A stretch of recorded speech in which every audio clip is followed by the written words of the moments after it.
নমস্কার বন্ধুরা, welcome to এসটিউনিক sports. বন্ধুরা, এই ভিডিওতে আমরা কথা বলবো কিছু ফুটবল আপডেট নিয়ে, যেখানে ইস্ট বেঙ্গল কিন্তু চাইছে সুপার কাপ আরও একবার জিততে। সুপার কাপ নিয়ে কিন্তু বেশ কিছু বড় আপডেট তোমাদের সঙ্গে শেয়ার করার রয়েছে। তাছাড়া কিন্তু পাঞ্জাব ম্যাচের আগেই বেশ কিছুটা সুখবর ইস্ট বেঙ্গল শিবিরে, সেই আপডেট তোমাদের দিয়ে দেব। এছাড়া ইস্ট বেঙ্গলের বিদেশি প্লেয়ারকে নিয়েও কিন্তু আপডেট শেয়ার করার রয়েছে এই ভিডিওতে। তাই ভিডিও শুরু করার আগে একটাই রিকোয়েস্ট, চ্যানেলে যারা প্রথমবারের জন্য এসেছো মনে করে চ্যানেলটাকে সাবস্ক্রাইব করে নাও, তাহলে তোমাদের প্রিয় দলের খেলার সমস্ত আপডেট তোমরা এখানে পেয়ে যাবে। তো চলো আর দেরি না করে ভিডিও শুরু করা যাক।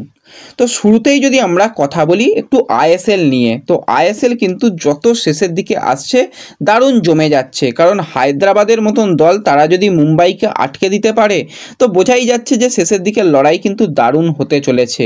তো আজকেও কিন্তু একটা হাড্ডাহাড্ডি ম্যাচ হবে, যেখানে নর্থ ইস্ট তারা ঘরের মাঠে মুখোমুখি হবে বেঙ্গালুরুর সঙ্গে।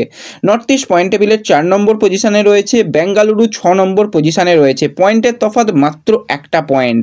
তো আজকেও কিন্তু হাড্ডাহাড্ডি লড়াই হবে, এবং বিশেষত যারা 7, 8, 9, 10, 11 পর্যন্ত দলগুলো রয়েছে তারা কিন্তু এই ম্যাচের দিকে নজর রাখবে। যদি ম্যাচ ড্র হয় তো বাদবাকি দলগুলো কিন্তু ভালো সুবিধা পাবে। তো অবশ্যই এই ম্যাচটায় যে কোনো দল যদি পয়েন্ট নষ্ট করে বা দুটো দলই যদি পয়েন্ট নষ্ট করে আরও কিন্তু পয়েন্ট টেবিল জমে যাবে।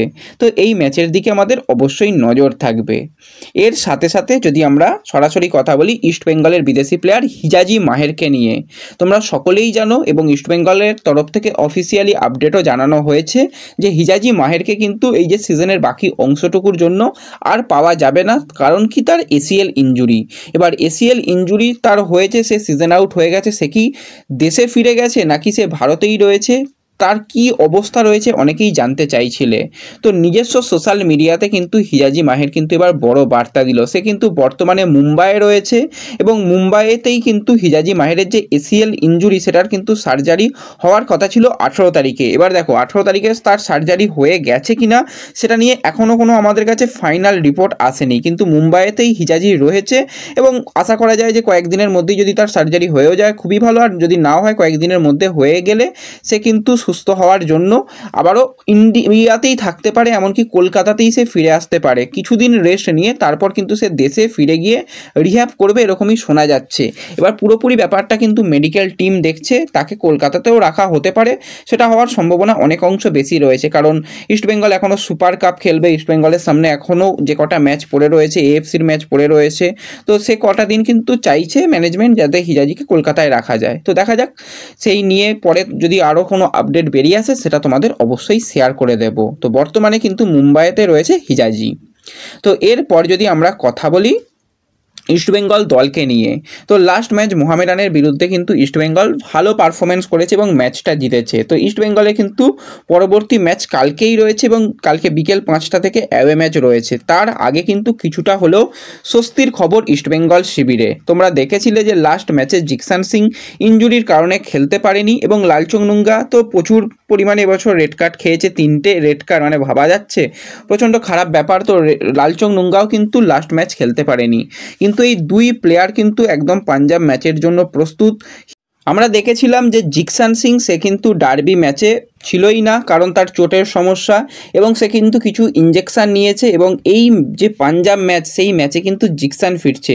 তো জিকসান ফিরলে কিন্তু অস্কারের হাতে কিছুটা হলেও অপশান বাড়বে, কারণ মাঝ মাঠে অপশান ইস্টবেঙ্গলের কাছে কম রয়েছে। তার উপর যদি ইনজুরির কারণে কোনো প্লেয়ার না খেলতে পারে সেটা কিন্তু চিন্তার ব্যাপার। তো সেই জায়গাতে জিকসান আসায় কিন্তু মাঝমাঠ কিছুটা হলেও শক্তিশালী হবে। তার সাথে সাথে লালচং নুঙ্গা ডিফেন্সে এলে ডিফেন্সের অপশান বাড়বে। এমনিতে যদি লাল এবং আনোয়ারকেও ডিফেন্সে ভাবা হয় তো সেক্ষেত্রে কিন্তু হেক্টরকে মাঝমাঠের জন্য ভাবতে পারে, কিংবা যদি লালের সঙ্গে যদি হেক্টরকে ডিফেন্সে ভাবা হয় তো সেক্ষেত্রে আনোয়ারকেও কিন্তু মাঝমাঠে খেলা যাবে। এছাড়া আরও একটা অপশান খুলে যেতে পারে, হেক্টর আনোয়ারকে সেন্টার ব্যাকে রেখে লালকে সাইড ব্যাকে সেক্ষেত্রে আনা যেতে পারে। তো অপশান কিন্তু বাড়বে।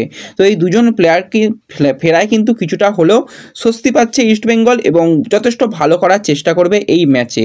এবং হেক্টরকে নিয়েও একটুখানি চিন্তা ছিল, কারণ প্রথম দিন অনুশীলন করেনি, কিন্তু কালকে হেক্টর অনুশীলন করেছে এবং সে সিচুয়েশন প্র্যাকটিসও করেছে। ইনজুরি সমস্যা কিছু নেই, কিন্তু তাকে খুব একটা নিয়ে বেশি চাপাচাপি করতে চাইছে না, কারণ বয়স একটা ব্যাপার, সেটা হেক্টরের ক্ষেত্রে বোঝা যাচ্ছে এবং অনেকটাই স্লো হয়ে গেছে। আর যেভাবে প্লেয়াররা একের পর এক ইনজুরি পাচ্ছে, তো সেক্ষেত্রে কিছুটা বাঁচিয়ে রাখার চেষ্টা কিন্তু হেক্টরকে হচ্ছে। যাই হোক, হেক্টরও কিন্তু রয়েছে।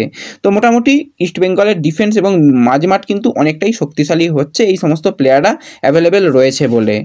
তো এর সাথে সাথে অস্কার কিন্তু এবার বড় বার্তা দিয়েছে। অস্কার জানিয়েছে যে অনেকেই ভাবছে যে ইস্টবেঙ্গলের সিজন শেষ হয়ে গেছে, আর ইস্টবেঙ্গলের পক্ষে কিছু করা সম্ভব নয়, কিন্তু পাঞ্জাব ম্যাচটা তো আমাদের কাছে ফাইনাল ম্যাচ, কারণ পাঞ্জাব ম্যাচ আমাদের জিততেই হবে। পাঞ্জাব ম্যাচ হেরে গেলে সেক্ষেত্রে কোনো রকম খাতা কলম বলো বা কোনো কিছুই আর থাকবে না, কিন্তু এখনও আমাদের কাছে অন পেপার ক্ষমতা রয়েছে যে আমরা ম্যাচ মানে টপ 6-এ যেতে পারি। তো সেক্ষেত্রে পাঞ্জাব ম্যাচ সবার আগে আমরা জিতবো এবং তারপরে ভাবনা চিন্তা করা যাবে, গোল ডিফারেন্স ইত্যাদি ইত্যাদির দিকে দেখা যাবে, এবং বাকি দলগুলোও খেলুক, তারাও পয়েন্ট যদি নষ্ট করে তো সেক্ষেত্রে আমাদের সুযোগ রয়েছে। এখনও আমাদের সিজন শেষ হয়নি। এছাড়া আইএসএলের কথা যদি আমরা বাদও রাখি, আমাদের চ্যালেঞ্জ লিগের কিন্তু গুরুত্বপূর্ণ ম্যাচ রয়েছে। তো সমর্থকদের উচিত টিমের পাশে থাকা, টিমকে সাপোর্ট করা, কারণ দেশের হয়ে আমরা প্রতিনিধিত্ব করব। তো যত পরিমাণে আমাদের সাপোর্ট করবে, 5 তারিখে হোম ম্যাচ রয়েছে, ততই কিন্তু আমাদের দলের জন্য ভালো হবে। এবং যত পরিমাণ টিকিট ছাড়া হবে, সমস্ত টিকিটই যেন সেল হয় এবং সমস্ত সমর্থক যেন মাঠে এসে টিমকে সাপোর্ট করে, এটাই কিন্তু অস্কার বারবার বার্তা দিচ্ছে। তার সাথে সাথে অস্কার জানিয়েছে এরপর কিন্তু সুপার কাপ আরও একটা টুর্নামেন্ট রয়েছে। Last year East Bengal super cup champion হয়েছিল, তো আমরা কিন্তু আবারও এই সুপার কাপ চ্যাম্পিয়ন হওয়ার জন্য এখন থেকে পরিশ্রম শুরু করে দিয়েছি। আমাদের সুপার কাপ নিয়ে পরিকল্পনা রয়েছে, ট্রফি কিন্তু আমরা ধরে রাখার চেষ্টা করব। তো অবশ্যই ট্রফি ধরে রাখতে হবে। মোহনবাগান যেরকম শিল্ড উইন করেছিল, শিল্ড আবার ডিফেন্ড করছে, ট্রফি ধরে রাখছে। মোহনবাগান চেষ্টা করেছিল ডুরান্ড কাপও জেতার, কিন্তু ফাইনালে ডুরান্ড কাপ তারা জিততে পারেনি, কিন্তু ফাইনালিস্ট হয়েছিল। ইস্টবেঙ্গলকেও সেরকম চেষ্টা করতে হবে সুপার কাপ সেটাকে জেতার, আরও একবার সুপার কাপকে ধরে রাখার, তো সেটা কিন্তু ভালো হবে। এবং সুপার কাপ নিয়ে যেরকমটা আপডেট শোনা যাচ্ছে, এপ্রিল মাসেই কিন্তু সুপার কাপ হবে।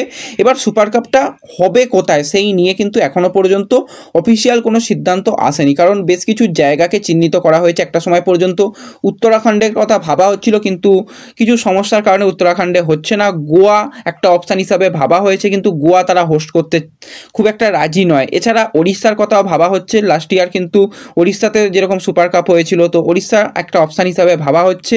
এছাড়া যে অপশানটা আমার সবথেকে ভালো লাগলো শুনে, সেটা হচ্ছে আমাদের বাংলার কথা ভাবা হচ্ছে, যে পশ্চিমবঙ্গে যদি সুপার কাপ করা যায়। অবশ্যই আমাদের এখানে স্টেডিয়াম রয়েছে, কিশোর ভারতী রয়েছে, সেখানেও খেলানো যাবে, ওয়াইবিকে রয়েছে, সেখানেও খেলানো যাবে, তো খুব একটা অসুবিধা হবে না। এছাড়া নৈহাটি স্টেডিয়ামই বলো বা কিছু স্টেডিয়ামই বলো, এটা তো একটা নকআউট টুর্নামেন্ট এবং খুব বেশি দিনের নয়, ওই 10-12 দিনের টুর্নামেন্ট, তো মানে 3-4টে স্টেডিয়াম মিলিয়ে কিন্তু খেলিয়ে দেওয়া যাবে। তো সেই অপশানটার জন্য ভাবনা চিন্তা রয়েছে। যদি কলকাতায় হয় তো খুবই ভালো হবে, তো সমর্থকরা আরও বেশ কিছু ম্যাচ দেখতে যেতে পারবে, এবং যদি কলকাতা ডার্বি ফার্বিও থাকে তার মধ্যে খুবই ভালো হবে। এবং কলকাতার 3 প্রধান যেহেতু খেলবে, ভিউয়ারশিপের খুব একটা অসুবিধা হবে না। তো সেই অপশানটাও কিন্তু অবশ্যই ভাবনা চিন্তার মধ্যে রয়েছে। তো যেরকমটা শোনা যাচ্ছে সেটা হচ্ছে খুব তাড়াতাড়ি 10 দিনের মধ্যেই হয়তো কোথায় সুপার কাপ হবে সেই নিয়ে বড় ঘোষণা এসে যাবে, এবং কি ফরম্যাটে হবে সেটার কিন্তু একটা বেসিক আইডিয়া আমাদের কাছে এসেছে। যাই হোক, সেটা পরে আলোচনা করা যাবে। একটা অন্যরকম ফরম্যাটে কিন্তু এবছর সুপার কাপ হবে শোনা যাচ্ছে, তো সেগুলো নিয়ে যাই হোক পরে আলোচনা করা যাবে। তো ব্যাস এই ভিডিওতে এটুকুই আপডেট শেয়ার করার ছিল। ভিডিও ভালো লাগলে সকলে একটু লাইক শেয়ার করে দিও। চ্যানেলে যারা প্রথমবারের জন্য এসেছো, মনে করে চ্যানেল সাবস্ক্রাইব করে নিও। তো দেখা হবে পরবর্তী ভিডিওতে।